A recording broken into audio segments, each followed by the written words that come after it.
To the 6 Jews still left in Manhattan on Arab Thanksgiving, coming to our makeup session.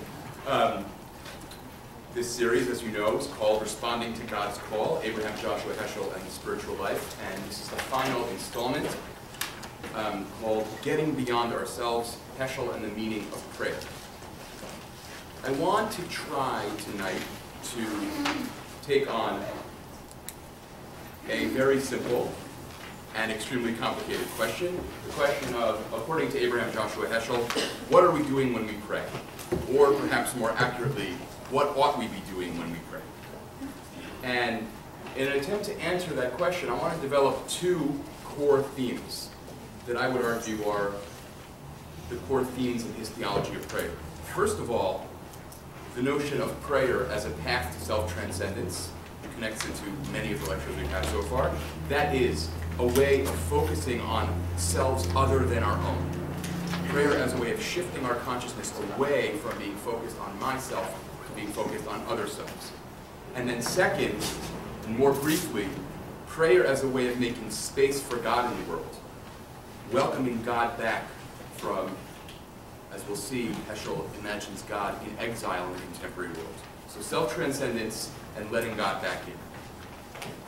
So I'd like to begin by returning to the red thread of these 5 lectures, the theme of self-transcendence, just briefly. If you look at source number 1, Heschel says, the greatest beauty grows at the greatest distance from the ego. The greatest beauty grows at the greatest distance from the ego. I would suggest that this deceptively simple sentence is actually, you could argue, the interpretive key for understanding Heschel's whole approach to theology and spirituality. The greatest beauty grows at the greatest distance from the ego. As we have seen to varying degrees in all of the previous lectures, the fundamental challenge and aspiration of the spiritual life is to move from ego-centeredness to other-centeredness.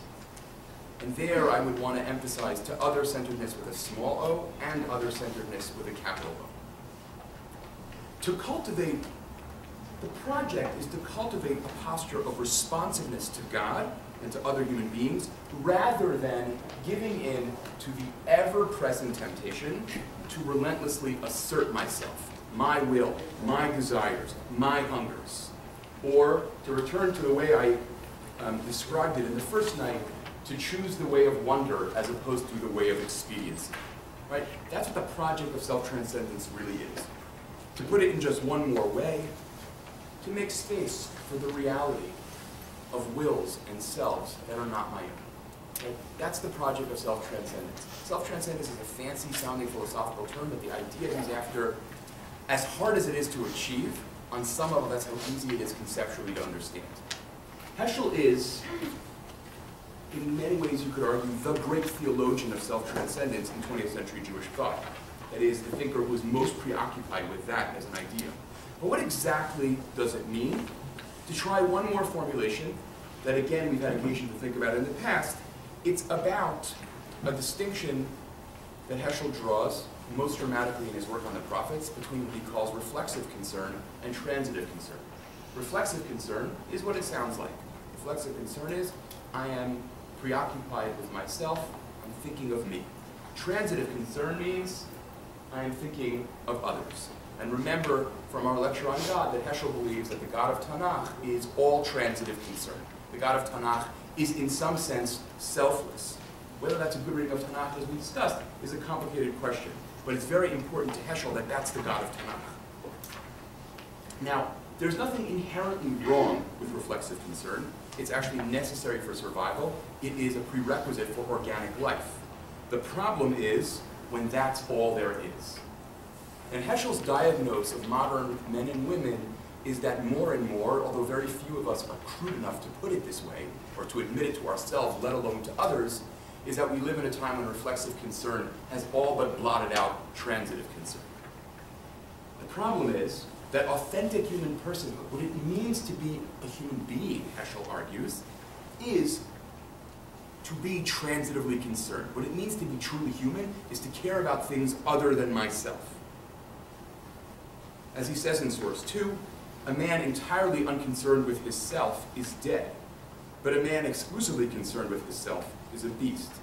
Human is he who is concerned with other selves. So self-transcendence is predicated on, and in fact may even simply be, reflexive concern. Self-transcendence equals. You can actually kind of create an interesting formulation here, right? Self-transcendence equals reflexive concern, equals, Heschel thinks, God-centeredness.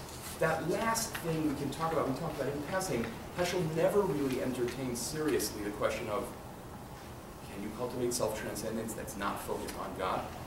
It's not something that he explicitly talks about.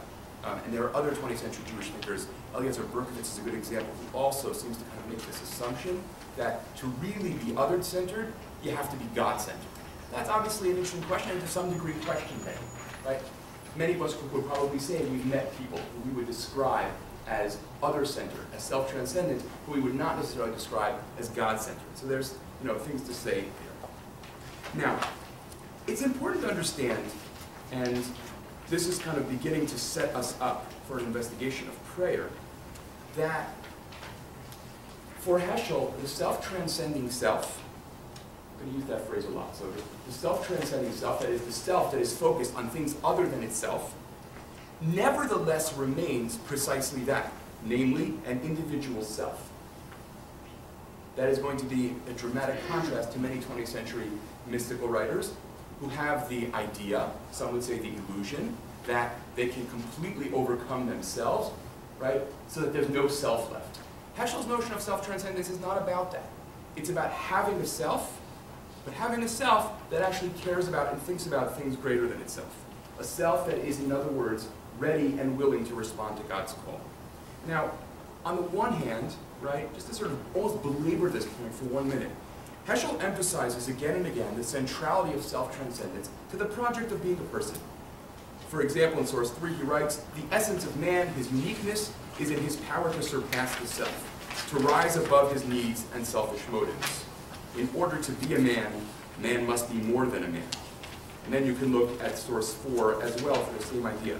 But on the other hand, and this is one of the points I want to make here, I think it's very important for understanding what Heschel is doing, he issues a series of impassioned warnings, really, against excess in self-effacement.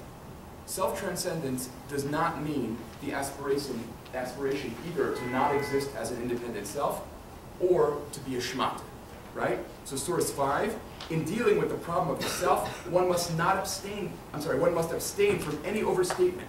Regard for the self is not evil. It is when arrogating to the self what is not its due, enhancing one's interest at the expense of others, or setting up the self as an ultimate goal, that evil comes into being. So while the self should not be worshipped, neither should it be abhorred. As he puts it, elimination of the self is in itself no virtue. If self-effacement were virtuous in itself, this is one of Heschel's great lines, suicide would be the climax of moral living. Now we're going to talk in a little while about why those ideas are so important to him, even though I suspect that for some people sitting in this room right now, it's like, why is he doing this? And we will come to talk about that in a little while. It's crucial, and this is really the point I want us to try and hold now as we move into a conversation about prayer, because I think it is at the very heart of how Heschel understands what it means to talk about human beings and God in relationship. Heschel embraces a notion of self that is self-surpassing, that gets beyond itself, even as it unambiguously remains a self, neither empty of worth on one pole, nor identical with God on the other, right? Rejecting both of those possibilities is very important to him, right? It is not the case that that religious devotion means I am a worthless piece of nothing, nor that it's really not a me anyway, because after all, it's all God. Or when you dig deep enough, what you find is that I am God, right? It's a notion that has become again popular in certain kind of Jewish renewal circles. Now, so prayer and the struggle for self-transcendence. What does everything I just said, which is really in some ways just a summary of pieces from the previous lectures, what does any of it have to do with prayer? Heschel argues in Man's Quest for God, his central book on prayer, although interestingly, I think his most important essays on prayer are not in that book. Heschel argues in Man's Quest for God that prayer is a crucial weapon in humanity's struggle with its own unbending selfishness. Religion in general wants to reorient us from our own concerns to God's. And prayer as a discipline is an attempt, it is like in some ways the most powerful attempt, Heschel believes, to overcome egocentrism, to fashion a different kind of self. Prayer is a form of self-cultivation, to fashion a self that is not obsessed with itself. Okay? So, genuine self-expression, Heschel writes, is an answer, and this is where it gets, I think, interesting. Genuine self-expression is an answer to an ultimate question. But the real goal of human life is not to find answers to my questions. That is, takes us back to our first lecture. The real goal of a human life is not to find answers to my questions, but to offer myself up as a response to God's questions. Right? Who are you? Where is your brother? An authentic spiritual life is to offer myself up as an answer to those questions. Those two questions, obviously, for those of you in my Genesis class, right? Genesis 3 and Genesis 4. Who are you? Where is your brother? There's a paradox, which is that authentic self-expression, according to Heschel, is achieved by paying less rather than more attention to myself. And in some ways, that's the Heschel knife against an awful lot of contemporary culture, certainly a lot of contemporary consumerist culture, right? The claim is that to really express my deepest, most authentic self, I have to think about myself less, not more. I express my true self by shifting the center of my consciousness towards God and away from me. So this leads Heschel to, in some ways, one of his most fundamental and radical things about prayer. It shouldn't be that radical, but at some level it is that prayer is not at all a preoccupation with self-expression. I don't pray in order to express myself. Certainly not in the conventional ways we use that term. So here is the kind of the complex formulation that he's after. We obsess about self-expression in modernity, but we have it all wrong, he thinks. Although Heschel doesn't say this so clearly, I think it's implicit in an awful lot of what he says, that there is a tragic irony that bedevils us as modern people. The tragic irony is that the more we assert ourselves, the farther away we end up from authentic self-expression. And I'll explain this later, but that means that we end up giving voice to a false self rather than a true self. So the more we assert ourselves, the more we go through the world saying I, the less our truest self is actually given expression. Because, paradoxically, it's only through self-transcendence that true self-expression can be achieved. That, I think, in many ways is actually Heschel's core argument about prayer. It's only through self-transcendence that true self-expression can be achieved. If that sounds very abstract, you can concretize for a second and ask, according to Heschel, when am I expressing who I am ultimately, more authentically? When I go through the world saying, I want this, I want that, I want this, I want that, like a character in a Bellows story, I want, I want, I want. Or when I say, how can I help you? I don't mean at the checkout counter in a grocery store. Right? How can I serve?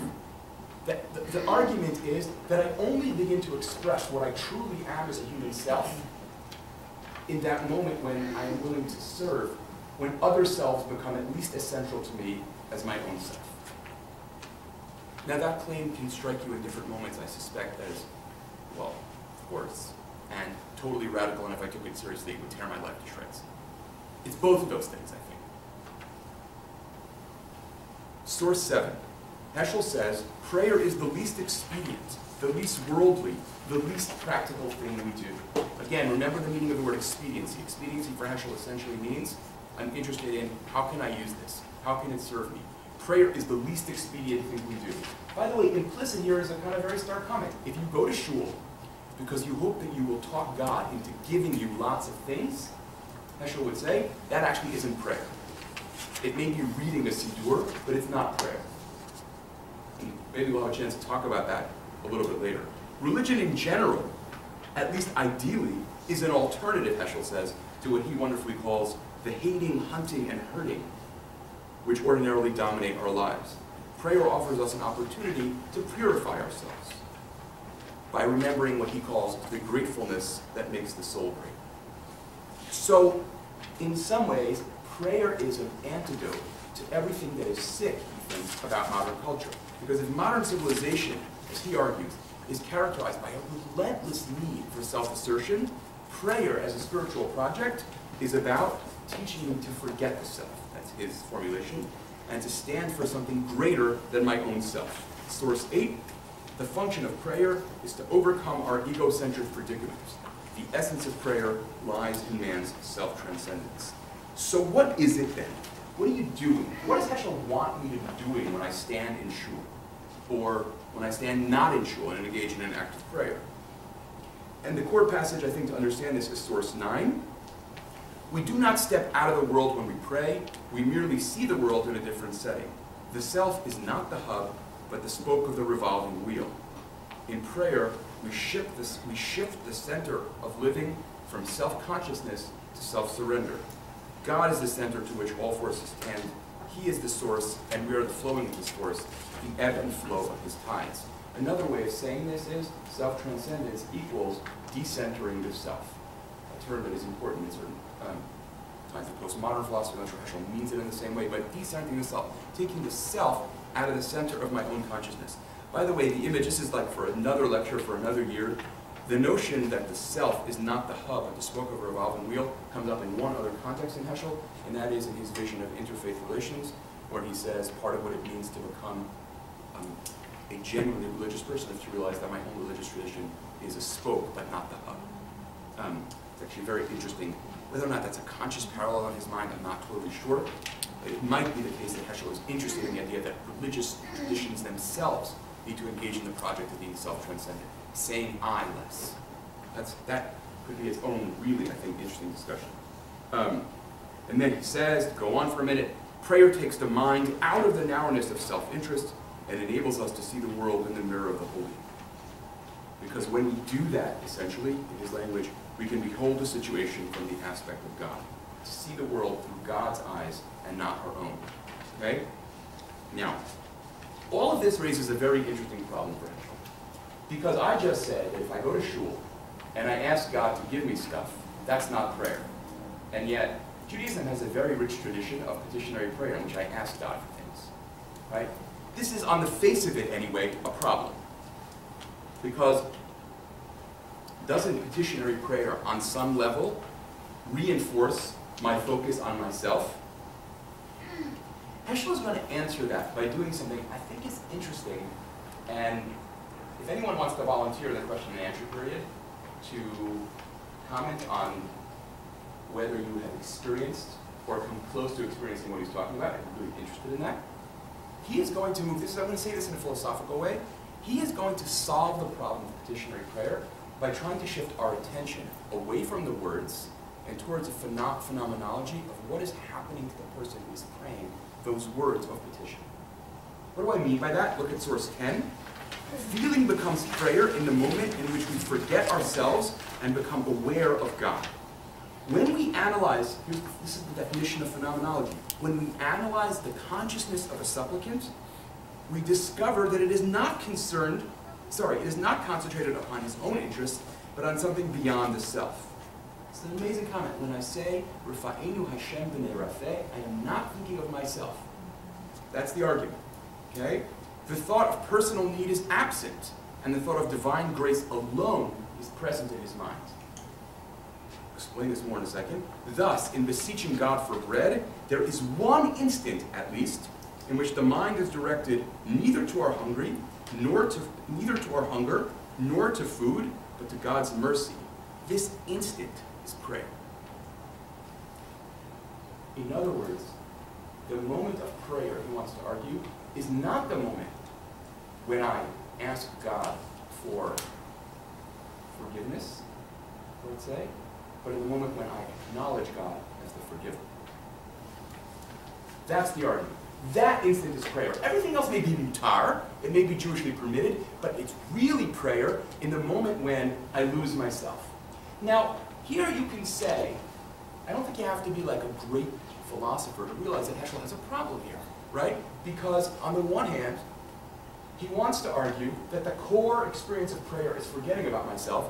On the other hand, as an heir to a tradition to which he is very committed, that tradition says that the prayer is the Amidah, right? Tefillah in rabbinic literature most often refers to the Amidah. And the core of the Amidah, at least 6 of 7 days a week, is asking for things. Hence, his project of redirecting our attention. That's what he wants to try and do. By the way, people who don't inherit a tradition that focuses on that, and who are interested in self-transcendence, will go the way you expect in some level Heschel wants to go. So the great 20th century Christian devotional writer Evelyn Underhill will talk in her early writings about being completely concerned with self-transcendence, and what is the maskana, what is the conclusion? Petitionary prayer is beneath me. No one who's a serious, devout person would say petitionary prayer. Right? Heschel doesn't have that option. And also, I don't think he wants to eliminate completely the legitimacy of expressing need to God. I think he wants to say that that is not the highest moment of prayer. He's trying to do, obviously, a very delicate dance here. By the way, this is nothing I planned on saying, but an interesting comparison here is Heschel and Soloveitchik, because Soloveitchik, if you're familiar with many of his essays on prayer, Soloveitchik is preoccupied with the core of Jewish prayer is begging for stuff, right? But his argument is really interesting. He doesn't develop this either, but I think this is what he's saying. That is also a form of self-transcendence. Why is it a form of self-transcendence? Because, you know, modern people live under all kinds of illusions of being omnipotent and being able to go it alone, and actually forcing myself to stand there and say, I need this, I can't do it. I need that, I can't do it. I need that, I can't do it. Soloveitchik thinks that is actually profoundly self-transcendent. For Heschel, I think it's not good enough because I'm still talking about I in that context, right? I think it's an interesting thing to think about. Okay. In any case, Heschel is very clear that praise rather than petition is the highest form of Jewish prayer, as you can see in source 11. I suspect that if Heschel had been a Tana or an Amora, he would have been much happier if Psukei de Zimra were described as Tefillah, and the Amidah were something that we said. And it's interesting to think about that, right? This is what happens when a traditional thinker comes to a conclusion about what a spiritual life looks like, and has to wrestle with the perceived tradition, right? Every Jewish thinker has versions of this. Some Jewish thinkers are explicit about this is what I'm doing right now. Others are conscious but not explicit, and others remain steadfastly unconscious. But everybody does it to some extent, right? Because they inherit a tradition that says some very important things that they find troubling, right? Mordechai Kaplan's a great example of someone who's, you know, I'll just put it out there, this is what I find troubling.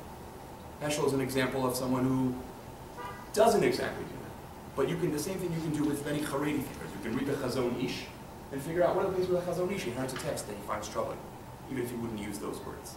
Okay, leave that for now.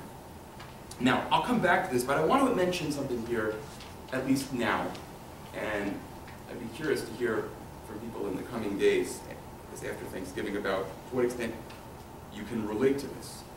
Implicit in Heschel here is something that is explicit in a variety of religious thinkers. That is a distinction between a true and a false self. And essentially what that means is that the self that is what is at the surface of my consciousness day after day after day in my life is in fact not who I really am at the deepest core of my being. That the deepest self of who I really am is something very different, that is always already connected to God, that is actually willing to respond to other people. But the true self gets buried by the lies of the false self. Soloveitchik, in actually invoking this kind of language, takes an interesting dig at the advertising business, which he thinks is actually dedicated to the project of conflating the false self and the true self by manufacturing needs that I don't really have. And that's why he thinks petitionary prayer is so important. Because the liturgy in his mind is about reminding me what are the things that I really need, as opposed to the things that I think I need. Right? So they're all wrestling with similar problems. Now, source 12. Most of us, Heschel writes, do not know the answer to one of the most important questions, namely, what is our ultimate concern? It's an allusion to Paul Tillich, but I don't think that's particularly significant here. We do not know what to pray for. It is the liturgy that teaches us what to pray for. This is like what I just attributed to Soloveitchik. It is through, but this is the next sentence is what I want us to pay attention to. It is through the words of the liturgy that we discover what moves us unawares. That's my emphasis. What is urgent in our lives, what in us is related to the ultimate. If you read this sentence really closely, you'll discern, I think, two crucial ideas for Heschel. One, that as a rule, we don't in fact know ourselves. We are ignorant of what concerns us most deeply. We're too busy, we're too overstimulated. We've been too conditioned to assert ourselves, to actually know what we really care about. And second, and this is again that claim, that in our innermost depths, the very bottom of who we are always already connected to God. And the ultimate stirs something in us. Prayer in general, in other words, and liturgy in particular, remind us of our true selves and help us to elicit our hunger for and attachment to God that is already there. That's the claim. And by the way, I think it's an interesting question to think about. On some level, does any traditionally theistic thinker, if you scratch hard enough, believe some version of this claim? Almost necessarily, right? That if you really affirm the reality of a God who you can meaningfully speak of as a creator, then on some level human beings are already always, to some degree, attached to that God, even though that consciousness is buried far under us. In the 20th century, the most articulate version of this is the Catholic theologian Karl Rahner. The core idea of this whole thought, right? We don't know it because we're distracted by a million things. But deep down, we're always already connected to the transcendent that is the source of who we are. Now, in order to get a little more deeply at what he's trying to do here, I would like to take a careful look at one passage from man's quest. Source 13. Prayer comes to pass in a complete turning of the heart toward God's goodness and power. It is the momentary disregard of our personal concerns, the absence of self-centered thoughts, which constitute the art of prayer. So I want us to just notice a couple of things about what he just said. And this is why I think it's important to read Heschel slowly, and why I also think it's important not to be swept up, despite the fact that many of us are, in the sort of, people are either swept up by the power of his prose, so they end up in this kind of reverie, or they're distracted by it and it's like, what is he actually saying? But if you read slowly, he's actually saying something very important here. First of all, notice that Heschel describes self-transcendence in prayer as a momentary phenomenon. Nowhere does he suggest or even entertain the possibility that we can overcome selfishness and self-centeredness once and for all. In good Jewish language, I would say, we can speak of kibush hayetzer, but not bitul hayetzer. We can speak of capturing the yetzer hara, but not obliterating it. Right? Self-transcendence happens in moments. Anytime, this is somewhat inflammatory, anytime you hear a spiritual teacher intimate or insinuate that he or she has transcended the self, right? They are either stealing money or sleeping with dozens of students. Right? Because, first of all, it's a fantasy, and it is about, on some level, giving myself slight license to behave however I want. Because after all, I'm not. I'm not even a self. I'm not. It's not about me. I'm not here. Right? And Heschel's very careful here, I think, to say it is momentary disregard of our personal concerns. Now, second, notice that Heschel speaks of the absence of self-centered thoughts, not of the absence of self. Nowhere does he speak of a transformation of consciousness such that myself is dissolved. And if you are interested in a contrast here, this is in contrast to the way some Hasidic masters talk about dveikut. Right? Heschel is actually, in a million years, he would never have said he was doing this, that he is rejecting those Hasidic traditions of dveikut that talk about dveikut as a moment when you're simply, I'm not there. There's bitul hayesh. It's just gone, and there is just God. I think he thinks those ideas are an illusion, and they're dangerous. We'll maybe come back to talking about it. Now, another way of saying this is, for those of you interested in the history of mysticism, for example, strikingly absent in all of Heschel's writings is any notion of what we would call mystical union, right? The notion that I am dissolved into God, right? He never will allow himself to talk that way. We'll talk about why in a minute. because prayer always is the act of a person separate from God, beckoned into relationship by God, right? That's the core, right? There's nothing in Heschel that would suggest that you can, to use language again from Evelyn Underhill in her early writings, merge with God. Nothing at all. Now, just to sort of, those of you who think, okay, well, why are you saying that? Why is that even interesting? I want you to take a minute. I want to talk just for a minute about another great 20th century spiritual writer, the Trappist monk Thomas Merton. Because if you read superficially, Heschel and Merton have a tremendous amount in common. And if you read more deeply, you'll see an enormous chasm divides them. Recall what I mentioned before about a true self and a false self. Self-transcendence is essentially dropping the false self, which wants to live outside of God's reach. Oh, God, you want something from me? Sorry, I'm shopping for an iPad. Right? It is about rediscovering our true self, which is always already, as I said, connected to God. But this is where it gets interesting or messy. Okay? In many of Thomas Merton's writings, Thomas Merton was one of the most, if this were 1975, I would not have to explain who Thomas Merton was. Right? If you were American, you knew who Thomas Merton was. It's like interesting what time does to historical figures. Thomas Merton was one of the most influential spiritual writers of the second half of the 20th century, and also an enormously influential cultural figure. A monk who, interestingly, could not stop writing. Which is in itself an interesting phenomenon to think about. Merton says the following. Spiritual life is about jettisoning the false self and embracing the true self. But the true self is God. Source 14 from Merton's book, Contemplative Prayer.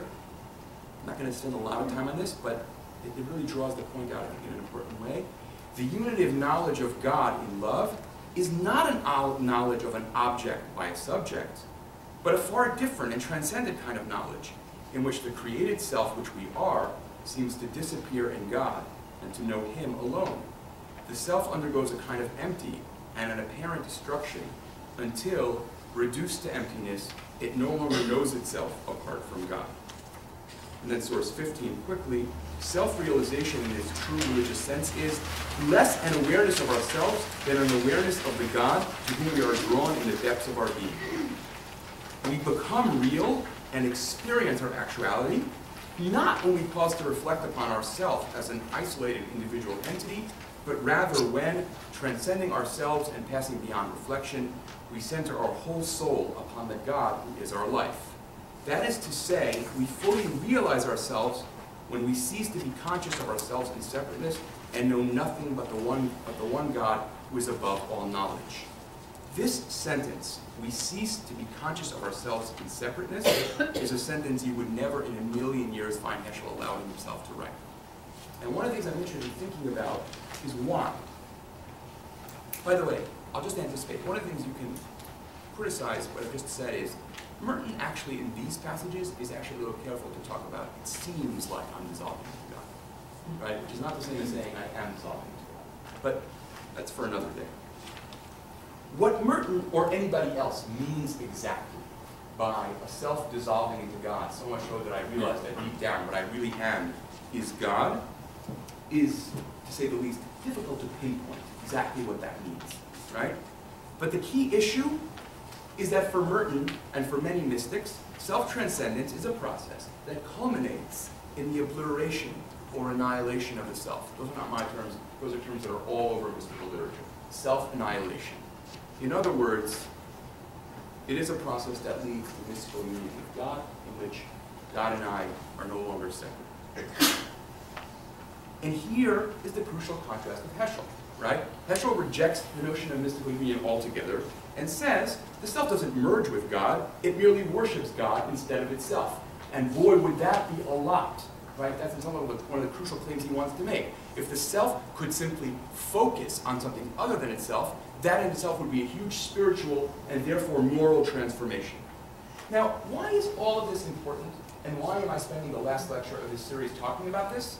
Because Heschel is, in the end, despite the influence of Hasidism on his thought in certain ways, although I think that in some ways that's overblown, and despite all kinds of other themes in his theology, Heschel is, at bottom, a covenant theologian. A theologian who is interested in a relationship between God and I, in which we are never merged or even remotely the same thing, but rather the very fact that we can have a relationship is predicated on the fact that I am not you and you are not me. Right? That is the core religious and theological insight of Heschel. It really is about encountering an other. And the problem for someone like Merton, the problem with someone like Merton, in Heschel's view, is that in the end, there is no other. There's just one. And that's not covenant. In other words, let me put this in a slightly more philosophical way. To talk about mystical union, to have the idea, Heschel would say, I think, the illusion that I can be totally merged with God.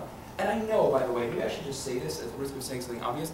Anytime you talk about mystical union, I may have even said this in one of the previous lectures, anytime you talk about mystical union and you look around the room, you have some number of people who you can tell, think, yeah, I kind of know what that is. And some people are sitting there going, literally, you could be fallen from Mars. I have no idea what you're talking about. Right? This is like a very interesting phenomenon, right? It has to do with different ways, different intuitions people have about religious life. Okay? Now, to speak of the illusion of mystical union for Heschel violates both God's dignity and ours. That is, like, in some level, a theological claim that I think is very important to him. To talk about mystical union violates God's dignity because God is transcendent. And although God is also very close and present, God is always also other. I am not God. Sof pasuk. Right? That's it. I'm not God. And it violates my dignity, Heschel thinks, because in order to respond to God's command, I have to be a self. You need a self in order to be self-transcending. You need a self in order to be self-transcending. That last sentence, maybe I can talk about this in the Q&A, actually is an important idea in 20th century Christian feminist theology. You need a self in order to be self-transcending. Sources 16 and 17 for a minute are where Heschel says that, and he says it very clearly. Right? I'm not like offering some kind of radical interpretation of Heschel here. Unlike the lecture last time about the Shoah, where I'm trying to do a kind of like, project of trying to read what Heschel is not saying, or appears to be saying between the lines. Here, he says what I just said more or less explicitly. So source 16, prophecy is a confrontation. God is God, and man is man. The two may meet, but never merge. There is fellowship, but never a fusion. Prophetic consciousness is marked by a shuddering sense of the unapproachable holiness of God. The prophet knows there is a chasm that cannot be bridged, a distance that cannot be conquered. Ultimately, for those whom this is interesting, Heschel is much more deeply a student of Isaiah than of the Baal Shem Tov. Much, much, much, much more deeply. Now, source 17, this is not by Heschel, but it is exactly the same idea expressed by Martin Buber. And here, I will just say one sentence. Martin Buber was someone who, in the early phases of his life, was very drawn to notions of mystical union. And then, as he got older, came to think that those notions were sort of just immature and unserious. That it was kind of like this childish fantasy. And that in fact, and if you know anything about Buber, you know this, right? It is all about dialogue. And dialogue is about two. There is always two. So Buber writes, what has to be given up in an authentic encounter is not the I, as most mystics suppose. The I is indispensable for any relationship, including the highest, which always presupposes an I and a you. What has to be given up is not the I, but the false drive for self-affirmation, which impels man to flee from the unreliable, unsolid, unlasting, unpredictable, dangerous world of relation into the having of things. It's an amazing sentence, by the way. That's like Buber at his most majestic amazingness, if I may use a technical philosophic term. Right? What has to be given up is not the I, but the drive for self-affirmation that is partially rooted in the fear of what might happen if I'm simply present with another.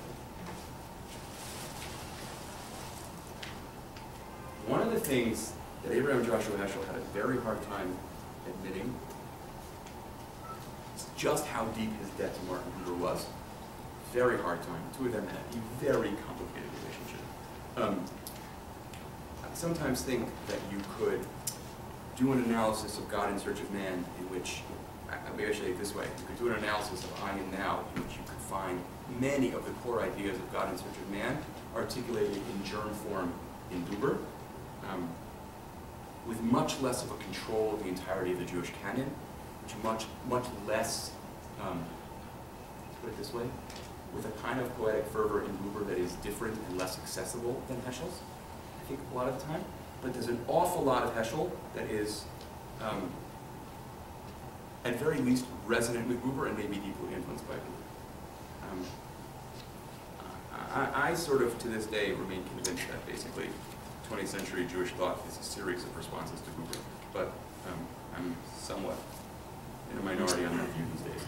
So, in light of that, was Heschel a mystic? That's an interesting question. Was Abraham Joshua Heschel a mystic?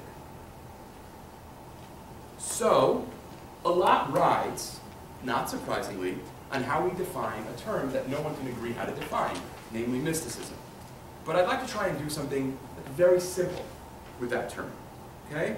I want to make two related points. Because mysticism, by the way, let me just maybe say this, mysticism in our culture is a term many people use to mean something that I can't fully understand. Right? When mysticism is used as a derogatory term, it's like that spiritual mumbo-jumbo that I don't know what they're talking about anyway.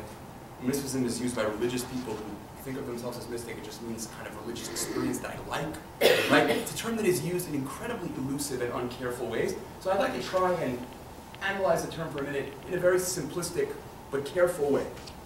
Simplistic, simple and careful way, I hope.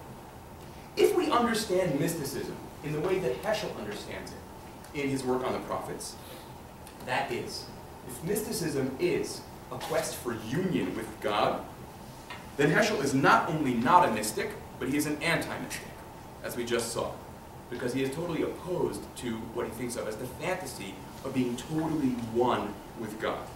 As we have seen, right, he considers union with God impossible, and he regards the suggestion of mystical union as theologically unacceptable. So if mysticism means what Heschel thinks mysticism means, Heschel is decidedly not a mystic. However, many scholars of religion and mysticism think mysticism should be used in a different sense than Heschel used it. They think mysticism refers to a belief that I can have a direct and immediate transformative encounter or experience of God. I can have a direct and immediate transformative experience of God. If that's what mysticism means, Heschel is not only not an anti-mystic, but he is one of the most compelling mystical writers in 20th century spirituality and not just Judaism. Right? So a lot hinges on the project that is often lost in thinking about thinkers like this, which is actually figuring out our terms. Right? He is, on those terms, a mystical teacher, trying to elicit from his readers a deeper awareness of God's presence, which he believes, going back to our discussion of wonder all those weeks ago, is there but buried. Right? So again, if mysticism means union with God, he is an anti-mystic. If mysticism means experiencing God directly, he's very much a mystic. So, on his own terms, he's antagonistic to mysticism, but on the more common these days notion of mysticism, he's actually a giant mystical writer.